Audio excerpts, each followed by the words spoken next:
You're in the Stampede, West Virginia Metro News' only show dedicated exclusively to the Thundering Herd. Here's your host, Dave Wilson. It is here. It is game week. The final installment of the Friends of Coal Bowl and the Mind Games well underway.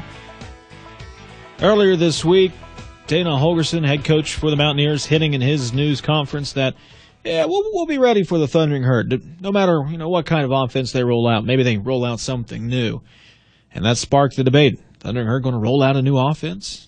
Going to pull out something that we haven't seen before? And then, as the week wears on, the rumors build. It comes out Doc Holliday and the bunch actually made a trip out to Oregon. Chuck McGill writing about that in his column in the Charleston Daily Mail this week to get some tips from Chip Kelly, to get some tips on the offense. And what I think you're going to see is not a drastically different offense, but an offense that is more up-tempo, runs more plays, quicker back to the line of scrimmage, and Rakeem Cato is going to have more freedom. Cato will have the ability to get to the line of scrimmage and change a play based on what he sees the defense doing. Adjust coverage, or adjust routes, adjust protections, change the play entirely, again, based on what he sees defensively. Remember when he took the field at Milan Puskar Stadium last season? Rakeem Cato was essentially a high school quarterback playing Division I football. The kid was 150 pounds, soaking wet, with the pads on, I think. His bench press, not impressive. It was like 65 pounds maybe. He was bench pressing the bar. He's put on 30 pounds. He's up around 180 now. He's bench pressing over 250, around 260. He's been in this program for a year, has had the off-season work.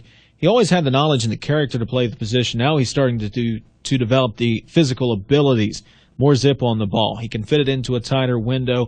Obviously now he can recognize defenses. So this offense won't be just go to the line of scrimmage and run a play, as it was last year.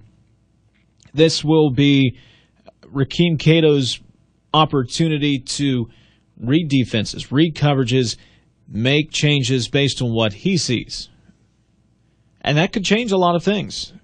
That could change some things for the Herd and Doc Holliday, Bill Legg, Tony Peterson, the quarterback's coach.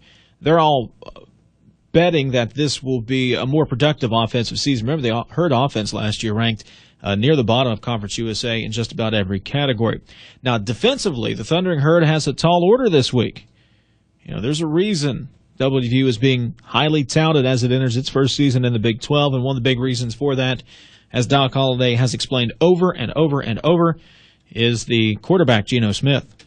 Geno Smith probably is the best quarterback in America. Got shot at winning the Heisman's picked to be Player of the Year in the Big 12 Conference. If it wasn't him, it would probably be Tavon. And Tyler, have you noticed Doc Holliday has become Geno Smith's biggest cheerleader headed into this season, touting him as a Heisman Trophy candidate, which he is.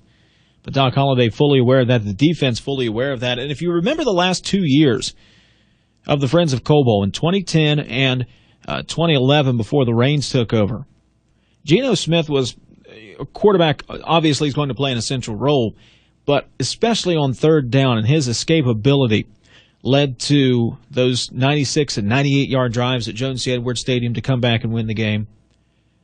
On third down last year, again, before the weather took over, he was able to get out of the grasp of Vinnie Curry, keep plays alive with his legs, and keep the team moving down the field. And Doc Holliday addressed that. I think defensively we played pretty well, but unfortunately you got to be able to get them off the field on third down. We didn't do a very good job of doing that. Geno hurt us when he got out of the pocket and broke contain and ran a little bit. And hopefully this year we're a little bit more athletic on that second level, and at safety and some other positions where hopefully we can run him down and tackle him and get him on the ground. And the Herd is more athletic on that second level. The additions, and we've talked about it a lot, of Ochukwu Okoroa, Dominic LeGrand at safety, A.J. Leggett coming in as a cornerback, Derek Thomas from Penn State, cornerback as well. But those two safeties are key because that has allowed Devin Arrington to come back to linebacker, Raheem Waiters to put on weight, move down to linebacker, Evan McKelvey, Jermaine Holmes. Those are your linebackers this year. They bring some more speed and athleticism to that position. So Smith does get out of the pocket. So if quarterbacks later on, the Tunnelton kid from Ohio, if they get out of the pocket, I feel like the linebackers can track them down a little bit better this year. And the secondary should be able to keep up. It's got plenty of speed and athleticism as well. Should be able to keep up with the receivers. So all that being said, all of that equal, what's going to be the difference on Saturday? If these two defenses are able to contain the offenses, which both these sides, they want to score a lot of points. We know WVU can, we know Marshall wants to. If the defenses play the way they want to, this game could come down to special teams, could come down to the kicking game, could come down to Andre Snipes-Booker returning a kickoff like he did last year, or a punt last year, 87 yards for a touchdown. Could come down to a blocked extra point, a blocked field goal. That's the type of feeling I get coming into this one. I think both sides are going to score. And Doc Holliday addressed that in his news conference as well, that you can't come in with the mindset you're going to stop the amount in your offense. It's going to get its points. Receivers are going to make their catches. Smith is going to get his yards. It's a matter of containing that offense.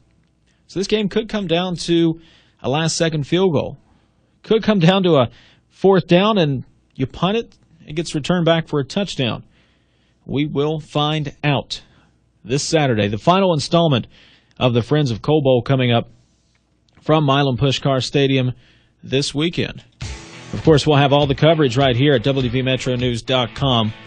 Comprehensive Friends of Coal Bowl coverage. We will have it from every single angle on Saturday afternoon. Remember, follow me on Twitter, WVMetro_D Wilson. Email comments to me anytime. I enjoy them, well, most of the time. D Wilson at WVMetroNews.com. We will see you next week and hopefully be talking about a Thundering Herd victory